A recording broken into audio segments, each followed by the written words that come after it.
This is going to be yet another DNU Tales mashup, and it seems to me that the woo-woo got people out here acting cuckoo, for real, and for the most minuscule of things. So in this picture, you have three individuals, and their names are Sharmel Teague, Larry Teague, and Romonyea Bishop. And all three of these individuals have been charged with the killing of a security officer at a Family Dollar in Flint, Michigan. And I'm going to show you his picture probably toward the end of the video, but his name was Calvin Manerlin. I hope I'm pronouncing his name correctly. And the reason why they were charged with the killing of this security officer at a Family Dollar is because apparently the daughter to this couple, to this woman and her husband, was trying to come into the store without a mask on, and he was just basically telling her, look, you can't come into the store without a mask on. It's the policy. It's pretty much like a nationwide policy at this point that you can't come into an establishment without a mask on. There was some words that was exchanged between the husband and the officer, and then it ended with the security officer getting shot. So I'm gonna go ahead and read this article. A woman, her adult son, and husband have been charged in the fatal shooting of a security guard who refused to let her daughter into her Family Dollar in Michigan because she wasn't wearing a face mask to protect against the transmission of the virus. Calvin Manerlin was shot Friday at the store just north of downtown Flint a short time after telling Sharmel Teague's daughter she had to leave because she lacked a mask. Teague, age 45, argued with Manerlin, age 43, before leaving. 2 men later came to the store. Teague, her husband Larry Teague, who is 44, and Romonyea Bishop, who is 23, are charged with first-degree premeditated murder and gun charges. Larry Teague also is charged with violating Governor Gretchen Whitmer's executive order mandating that all customers and employees must wear face coverings inside grocery stores. Witnesses identified Bishop as the man who shot Manerlin in the back of the head. Sharmel Teague has been arrested. Police were looking for her husband and son. No information has been released about the daughter, who has not been charged in the shooting. It is important that the governor order be respected and adhered to. We've already kind of covered this already. It says, as of Monday, Michigan has reported 43,754 confirmed virus cases and 4,049 deaths due to complications from the disease. Merlin's mother, Bernadette, says she wants justice for her son.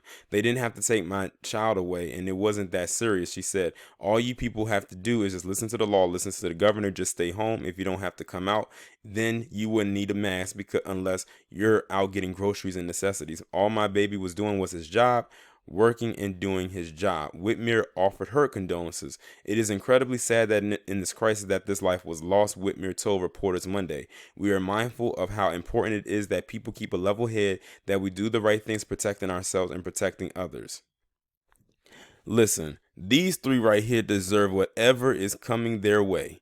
Now, someone is dead because of them, and they're most likely going to get some major jail time. I can already tell the father, who is the guy on the far left, is going to get the most time because he's the one that ultimately pulled the trigger that killed the cop.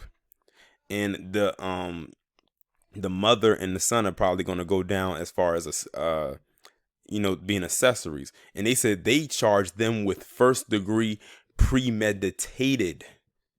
If those charges stick, that's a lot of jail time for all three of them. But I can see the father getting the most because, like I said, he was the one that pulled the trigger and ultimately killed that security officer. All because he was doing his job and said, look, you have to wear a mask.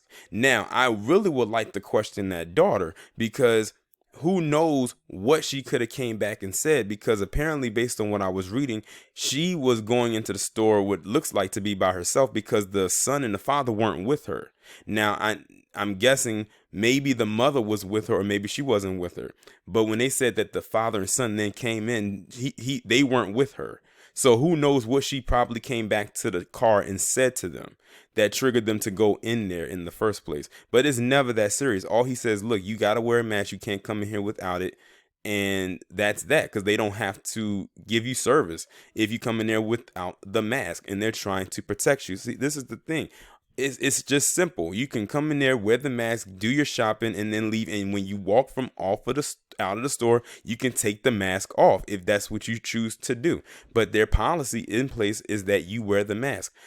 and you killed somebody because of that. Like, this part right here is more fearful than the virus itself. Is how people are choosing to act out while this is going on over simple policy. And the thing is, I can't just say this is only happening with black people or anything like that, because from what I'm seeing, most groups, especially from black people and Caucasians, they're both I'm not gonna say they're sharing like the balance. That is a balance, but they're equally being arrogant with this stuff right here.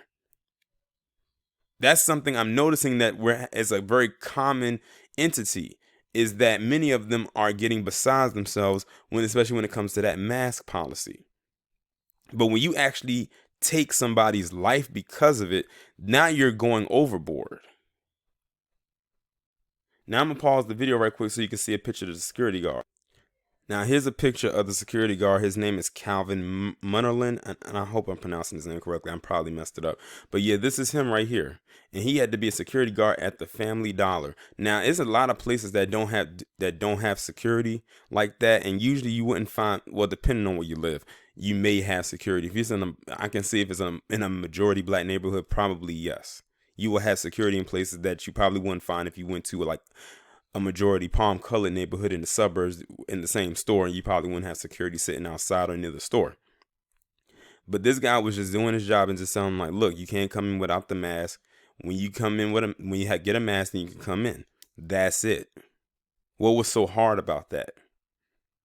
But like I said, I will question that daughter, because who knows what she came back and told her parents and her brother about what this guy allegedly said. Because she could have told something to them that set them off, and said it in a tone that make it seem like he could have came off standoffish to her, like he had an attitude with her, and that would have triggered them to go in and go after him. But they said he got shot in the back of the head. That's what makes it premeditated, because they had to have gotten a gun. They got the gun and came in there with the intent to use it.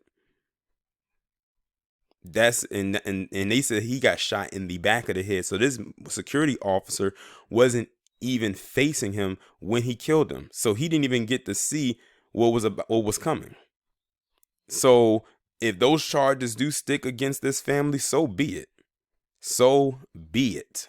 But again, I would still question the daughter, because her story, depending on what story she told her parents and her brother, is what set them off to go up in that store.